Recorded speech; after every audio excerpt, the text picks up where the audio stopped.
Bonjour et bienvenue dans Face à Face. Face à vous et face à moi, Cédric Duprat, bonjour. Bonjour, merci beaucoup. Merci à vous. Vous êtes conseiller communal, c'est l'exécutif au Locle.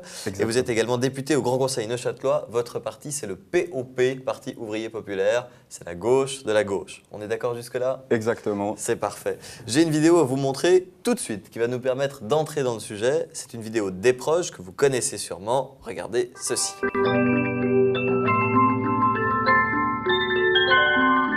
Les communistes ne sont pas des gens comme nous. Ils renversent les monarchies, ils bafouent les libertés et ils mangent les enfants. Certains même ne vont pas à la messe. C'est pourquoi nous devons apprendre à bien reconnaître un communiste afin de pouvoir le dénoncer aux autorités d'occupation. Aux autorités. Voilà, des proches. Bon, c'est daté, hein, c'est une autre époque, Oui. mais il rit de la stigmatisation des communistes. Est-ce que c'est toujours d'actualité, ça? Alors écoutez, c'est vrai que le climat s'est un peu détendu depuis les années, depuis la guerre froide, depuis les années 80, depuis les années 90. C'est vrai que le communisme a tout son sens à l'heure actuelle, puisque c'est l'alpha et l'oméga de l'humanité. C'est véritablement l'homme remis au centre des préoccupations. C'est vraiment une vision, à la fois la conquête de l'esprit, la conquête de l'espace. J'aurais pu vous montrer un sketch sur les communistes d'actualité, il en existe aussi quelques. Si j'ai choisi un sketch daté, c'est volontiers parce que finalement on a l'impression que le communisme, le mot en tout cas, fait plus partie de l'histoire que du présent. Alors c'est vrai que le communisme remonte aux premières sociétés.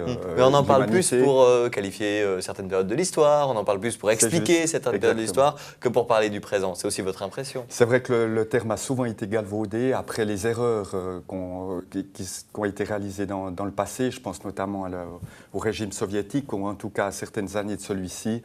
Je crois que le communisme, c'est vrai que depuis les années 90, il y a la victoire, disons, du néolibéralisme, mais le communisme, s'il y a une constante dans l'histoire, c'est que le communisme, la philosophie même du communisme, du bien commun, revient régulièrement.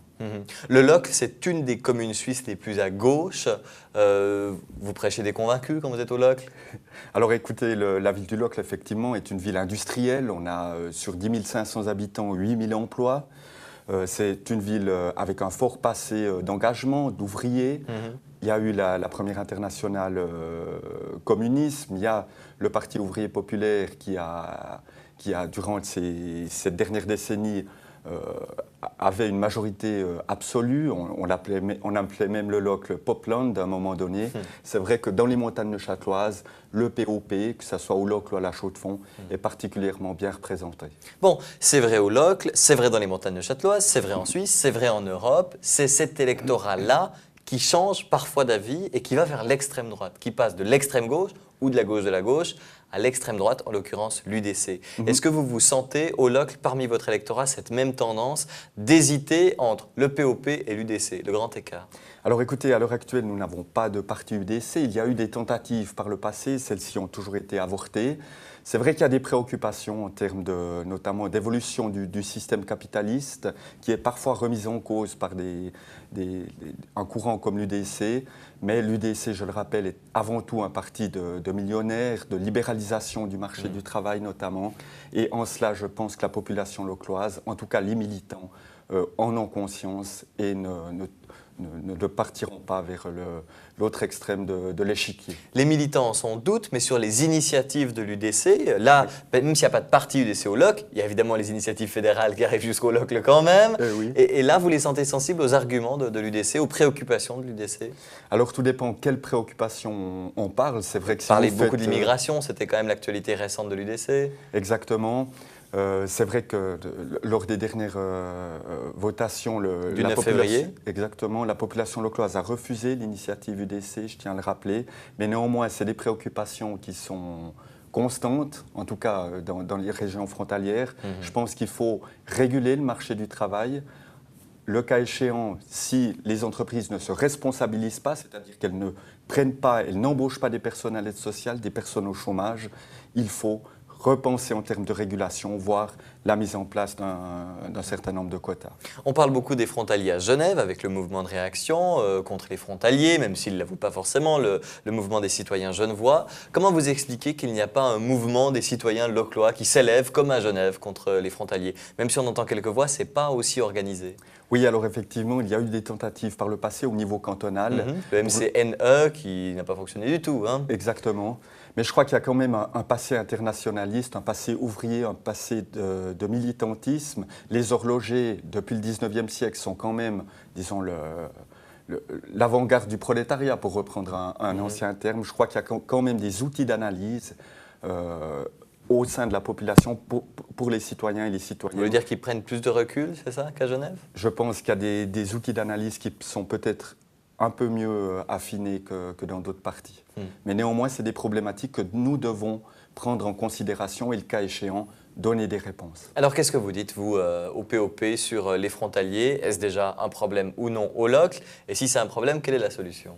Alors écoutez, grâce aux frontaliers, nous pouvons notamment connaître à l'heure actuelle un développement sans précédent en termes économiques. Je l'ai dit, on vit dans la métropole, dans la mère commune des montagnes châteloises, un véritable boom économique, grâce notamment aux frontaliers.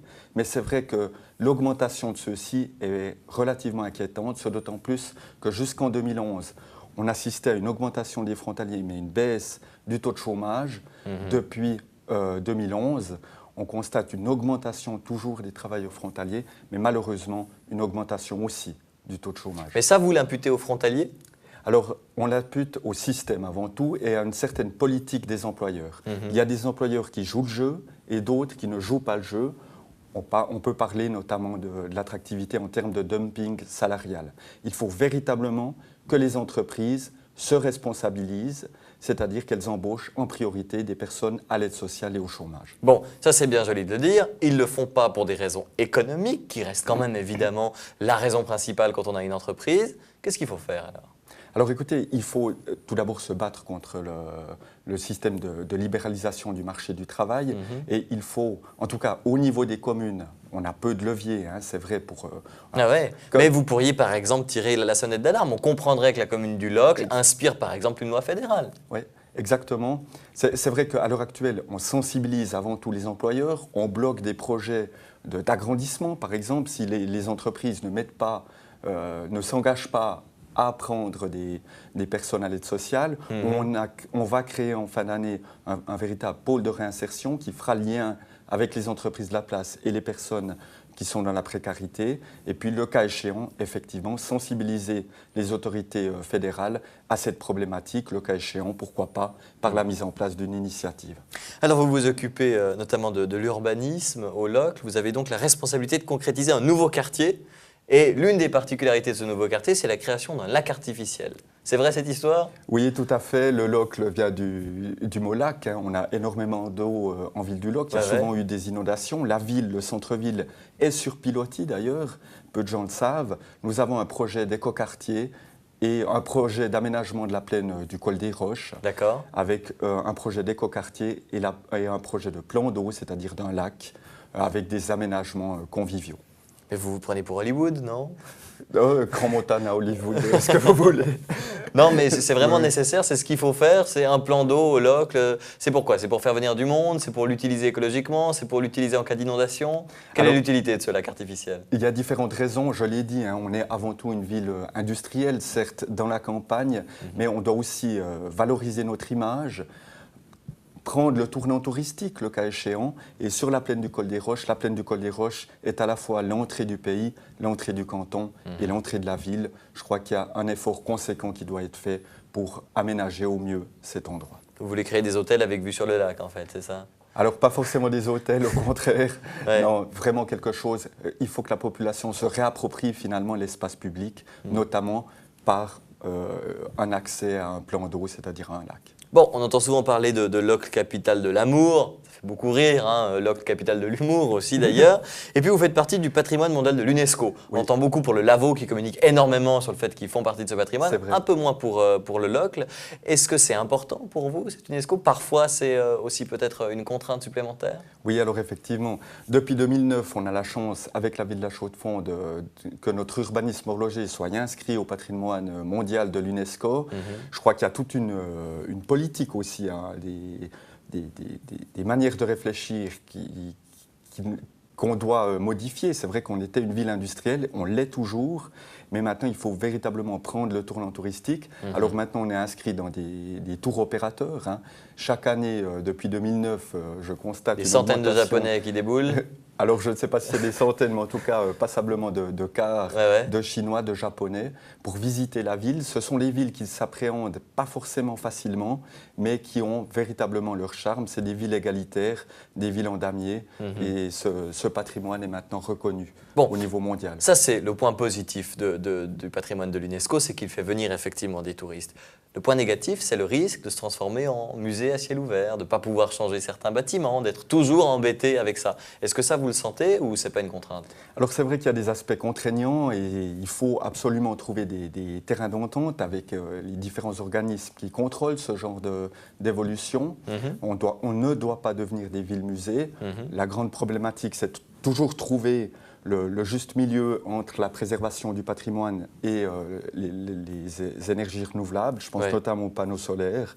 C'est vrai qu'on a des réflexions par rapport à ça. La ville du Locle vient de supprimer les taxes de permis de construire pour la pose de panneaux solaires, pour justement inciter à tendre vers une politique de développement durable. Reste qu'il y a des contraintes qu'on doit prendre en considération. À un moment donné, j'ai envie de dire, entre la sauvegarde du patrimoine et la sauvegarde de la planète, choisis ton camp, camarade. On entend beaucoup les milieux de droite dire que le POP est effectivement là pour défendre les travailleurs, mais qu'il pourrait bien mener les entreprises dans la crise. C'est ce qu'on a beaucoup entendu avec l'histoire du salaire minimum, de dire certes ces idées défendent les travailleurs, mais ne défendent pas les entreprises. Sans les entreprises, les travailleurs sont des chômeurs.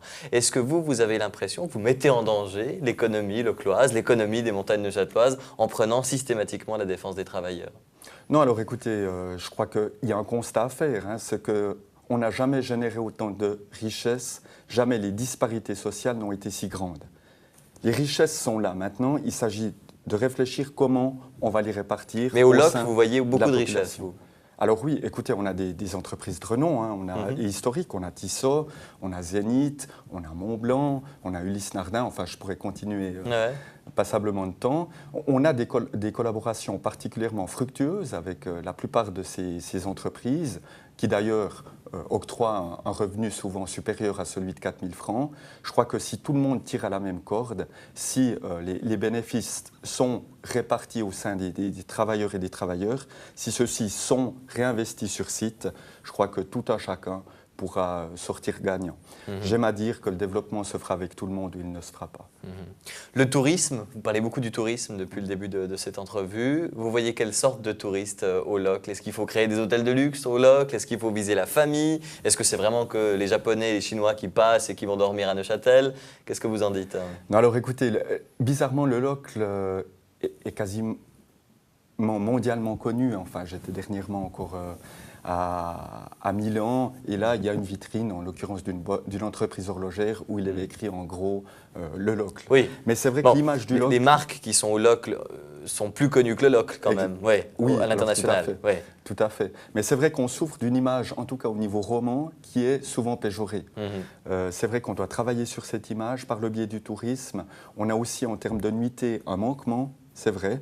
On a un projet de coopérative hôtelière, analysé d'ailleurs par l'école hôtelière de Lausanne, ainsi que le crédit hôtelier de Zurich. Et puis ce projet, nous l'espérons, permettra aux visiteurs potentiels, et ils sont nombreux, de pouvoir dormir d'assurer des nuitées pour le cas échéant pour les différents touristes. En fait, votre rêve, si je comprends bien, c'est que l'image intérieure du Locle, donc l'image en Suisse du Locle, soit un peu meilleure pour que des Suisses viennent passer des nuits au Locle et pas seulement des étrangers, c'est ça? Exactement, Ouais. c'est notre objectif. C'est vrai qu'on a été quelquefois assassiné par le journal Bilanz, qui Fait un classement des villes où il fait bon vivre, et c'est vrai que le Locle, d'après Bilanz, finit toujours dernière, avant-dernière ou dans les dernières. Ouais. On est avant-dernier. C'est vrai qu'on ne répond pas aux critères, disons, forcément de classe moyenne très supérieure, mais c'est une ville, comme je le dis, une ville certes industrielle, mais avec un passé, avec des rues historiques, avec des infrastructures. On a 3 musées, on a une piscine relativement intéressante, on a plusieurs infrastructures sportives. C'est véritablement une ville à découvrir, une ville qui ne correspond pour l'instant pas encore à l'image que certains s'en font. On parlait de ces frontaliers tout à l'heure, on parle maintenant d'accueillir de plus en plus de gens en Suisse pour des séjours de courte durée. Est-ce que la solution de ces frontaliers ne serait pas d'en faire finalement des habitants du Locle, que ces frontaliers viennent s'établir au Locle et travaillent, vivent au Locle? Oui, alors effectivement, depuis quelque temps, on voit que des frontaliers viennent s'établir au Locle. C'est vrai que le Locle a subi la crise horlogère. Il y a encore 10 ans en arrière, on était à 6,7% d'appartements vacants. Désormais, on est à 2,7%. On voit que le marché immobilier se contracte. On n'est encore pas en situation de pénurie, qui est située à 1,5%. Ouais, mais on est quand même loin de la situation de Genève. Hein. On est très loin effectivement de la situation de Genève. C'est aussi une chance, mais c'est vrai que de plus en plus, on constate des capitaux arriver en ville. Alors des capitaux qui débordent de l'arc lémanique, qui viennent sur le littoral neuchâtelois, puis sur les montagnes neuchâteloises en l'occurrence. Et là, ces dernières années, on a eu passablement d'investissements bienvenus en termes d'habitation et d'immobilier. Une dernière question, on parle beaucoup du canton de Neuchâtel aujourd'hui avec l'innovation. Le canton de Neuchâtel essaye de mettre des fonds dans l'innovation, de développer cette partie-là. Le Locle en profite? Vous êtes une commune qui innove, le Locle? Vous accueillez des startups? Oui, alors tout à fait. Bon, déjà, le monde horloger, on l'a vu à Baselworld, avec vraiment des minuties, des innovations particulièrement intéressantes dans la mécanique des montres. Ouais. Je crois qu'on a aussi la société Johnson & Johnson en termes de pharma, qui elle aussi des montants en termes de recherche particulièrement conséquents. Je crois que l'innovation, c'est véritablement un des chevals de bataille de la ville du Locle. Et on suivra alors cette ville du Locle. Merci beaucoup Cédric Duprat, Ben, conseiller communal. C'est l'exécutif, c'est important de le dire parce que c'est de loin pas le cas partout. Et c'est au Locle. Merci beaucoup. Merci à vous.